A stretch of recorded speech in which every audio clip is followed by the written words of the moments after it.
What determines the cost of enforcement? The enforcement of property rights is in, say, intellectual property rights. Okay, so you have situations where these intellectual property rights, in fact, may be seen as discouraging innovation. So, in fact, for instance, drug patent.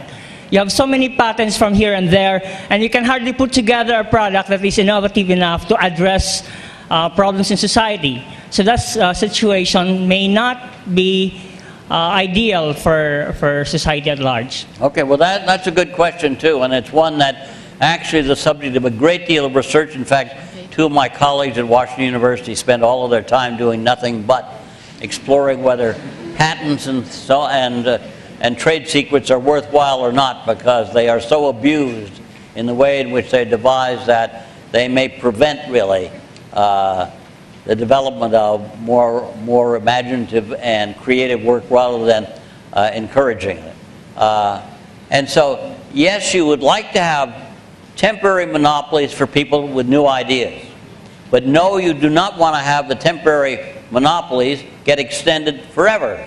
And we haven't worked out, in a lot of cases, in a lot of legal systems, a way by which to restrict it so that we provide incentives for people to be imaginative and creative and innovative, and at the same time we limit the time of it so that we can get continual ongoing change. And so it's a good open door question that we need to do a lot more work on. Okay. Yes, can I call that man over there?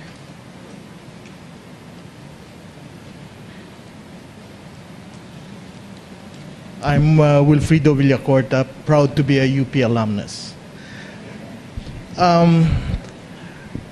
Thank you very much, Professor North. Your presentation was very instructive. However, this is a follow-up to the question of the first student who asked, and that is, how do you realize the shift from the limited access order to the OAO, or open access order? It's very nice. I mean, it's hard to disagree with you. What the elite should do, or if ever we should change the elite, what the counter-elite should do to bring about that new order. However, you seem to suggest that it has to be a non-coercive, non-violent, and evolutionary approach, which in the historical experience, even of the OAO countries, such as the Western European countries, United States and Japan, do not apply. It took the Tokugawa period and then the occupation by the victorious forces of MacArthur to bring about the OAO features of Japan. The American Revolution to bring about what America is now, and so on. So you said that time, beliefs, culture, aside from institutions, are important, and not just institutions but enforcement. But don't you think, Professor, that you need a large measure of coercion and even sometimes military approaches, even conducted by or brought about by the elite itself, because there are many kinds of elite. It is not just the well, most elites are rent-seeking anyway, but there are counter-elites in a society, in an what is it again? LAO society. So may I be enlightened, Professor North? Well, a good answer to you is going to take quite a while. I'll try to make a brief one and do better than sometimes I have. First of all, there is an issue that I want to leave open. I have argued that the movement from limited access to open access has always been one in which the self-interest of the elites pursuing it produced the change in spite of, that is, it produced unanticipated consequences down the road that produced that result. I have two friends at Harvard who are doing a study which is sort of like ours, but argues that a more powerful influence on this was pressure from below in terms of efforts to change the game that forced elites to give up their special privileges. Now, I'm still convinced our explanation is a better one, but that may indeed be part of the answer. And I would not throw it out. What we need to do is, in our book, we describe at great length, more than 100 pages of history, how an open access society evolved in Netherlands, England, France, and the United States. We also are going to have probably briefer but still sections on countries that are on the doorstep, like South Korea and Taiwan. But what I need to emphasize is that every country is going to be different. Everyone has a different history, a different culture, and therefore the precise story is going to be a different one. And what we need is a lot more work that tries to look at this process in a lot of different settings. Okay, I'd like to give another chance to the students, especially the ones standing in the back. Do any of you have any questions? Okay, since you're standing in the back, you qualify, okay. I am Edna Espos. I lecture on the economics of energy regulation at the University's College of Engineering. My question is for Professor North. How do you reconcile complex rules, weak administrative capabilities, and the demand for regulatory stability? If I may explain, referring in particular to utility regulation, I find that we have one of the most advanced rules imported, not necessarily adopted, but imported from abroad. Rules like incentive regulation, etc., performance-based regulation that are in vogue in the United States, the United Kingdom, and in more advanced regulatory jurisdictions.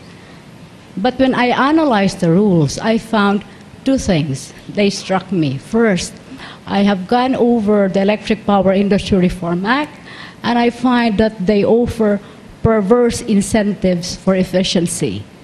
Now, that is not my most important finding.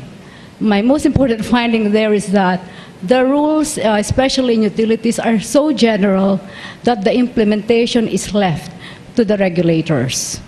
And then I went to the regulatory part, especially telecommunications and electricity, and I find that the regulators do not have the necessary skills and ability to grapple with the complex issues of utility regulation. For example, when it comes to performance-based regulation, which we recently adopted, I found it funny because apparently we have the only performance-based regulation in the whole world that does not require any performance. No performance standards, no efficiency targets, and it is inconsistent with the central nature of performance-based regulation, which is the delinking of cost from the utilities cost from the rates. Okay?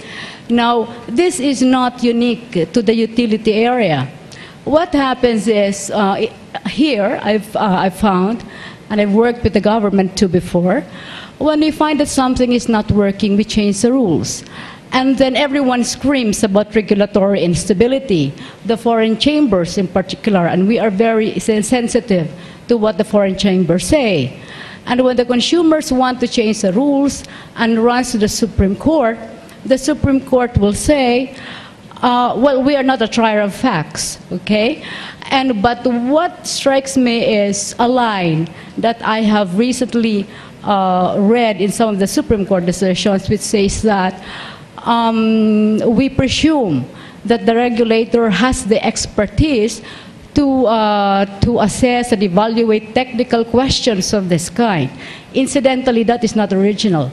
That too is imported from the U.S. jurisprudence, one of which is Hope Natural Gas versus, I think, New Jersey Public Service Commission.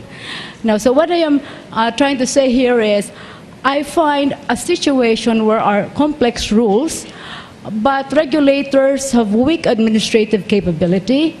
The courts, okay, the judicial institutions cannot step in when it comes to facts. And then, of course, the rules have created stakeholders.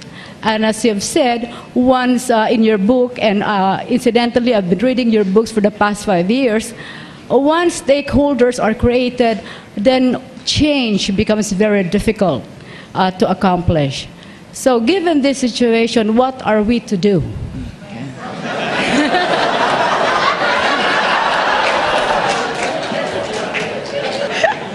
I'm certainly not going to give a good answer to that, but I'm going to try. I teach a course in law and economics at Washington University, joint with a guy in the law school. And one of our major problems is that we interpret Supreme Court rulings and so on, is the ambiguity of the language that's used. And indeed, I have argued with my lawyer friend that lawyers do this deliberately so that they get more revenue by being able to go to the courts with all these things. And there's something to that. If you look at the way in which decisions are made by the Supreme Court, they're so ambiguous that anything goes in a lot of cases. And so it is a real problem, the language and how language is used to clarify things.